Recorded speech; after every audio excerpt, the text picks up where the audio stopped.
A Snohomish County mother from New Zealand and her youngest son are currently being detained by ICE in Texas. According to her attorney, Sarah Shaw and her 6-year-old were taken into custody as they returned home from Vancouver, BC after a quick summer trip. Supporters, including the Washington Federation of State Employees, are calling for their release. Fox 13's Alejandra Guzman joining us now. You've been following her case. What do we know?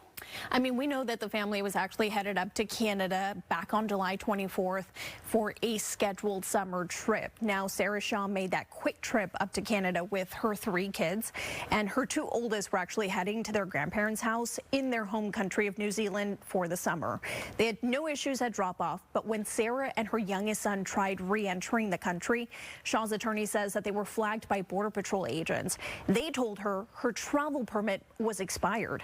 Her attorney says she does have a pending green card application, which allows her to travel, live, and work in the U.S.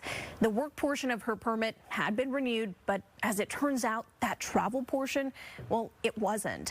Her attorney says the agents who stopped her, they could have made the decision to let them back into the country, but instead, they were detained. Both Shaw's attorney and Shaw's friend telling Fox 13 the 2 are being held at the Dilley Detention Center just 70 miles southwest of San Antonio in South Texas. Shaw's friend tells me the single mom has lived in Everett with her kids for the last 3 years and is a state worker under the Washington State Department of Children, Youth and Family. The agency has now confirmed their employment. So where were they detained? At the Canadian border here? That's where they were trying to get up to. They went up to Vancouver because it was easier to fly out from Canada, direct flight to New Zealand rather than from SeaTac. So why are they being detained in Texas and not in Tacoma? It's a tricky question, but as we now know, I mean, her attorney believes that they were actually taken there because the Dilley Detention Center in Texas tends to house primarily women and children in that specific area. But her friend tells me that she's really concerned. She is a civil servant. She serves some of the most at-risk youth in our community, counseling them in a maximum medium security juvenile detention facility. She's supposed to start graduate school. However, this experience has been the first time I've actually heard my friend cry. This is the first time I've heard her be almost hopeless in some situations. She feels like a criminal. She said it's exactly what she would imagine prison to be like.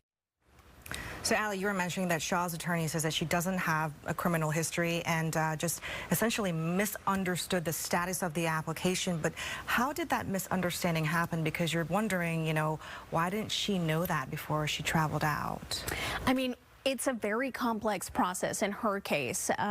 We know that we're talking about a 2-fold card here. So when she thought that she had applied for both the travel portion and the work permit, it just turns out that only one of them, or half of that permit, was actually renewed. So it's pretty tricky. Her attorney says that Sarah thought that she had the right travel permits and just simply calls this a simple mistake. But when Sarah asked agents to readmit her under the humanitarian parole, well, she was actually denied. And as you know, under the Trump administration, we've seen a lot of changes to these programs. Some have even been terminated. Her attorney says that it's all up to agents on the border. And I want to be very clear. Her 6-year-old son's paperwork has been in order, and her attorney says that there's no reason why he should be detained. She's a survivor. She's a fighter. She's really strong, but she's also like very stressed out about all of this. And she's repeatedly requested that her son be released. Even at the border, she repeatedly asserted that he was admissible, that he had a valid travel document. She had her partner, her boyfriend, and another friend both willing to come and get the child, and DHS refused to permit that. Again, his detention is unlawful. So, Allie, I know a lot of people, especially like DACA recipients, are very concerned about traveling for exactly this reason. What advice does her attorney have for other people? I mean, anyone who has going through any permitting status, trying to do things the right way, as we hear a lot of folks say it. Well, she's just urging everyone to not even travel if they don't have to, especially in times where you may have a loved one who is sick. Well, she says just to encourage you to speak with a lawyer yourself before you do any of that travel. Sarah's case is still scheduled for a hearing at the end of this month, but in the meantime, her attorney is working on getting them released.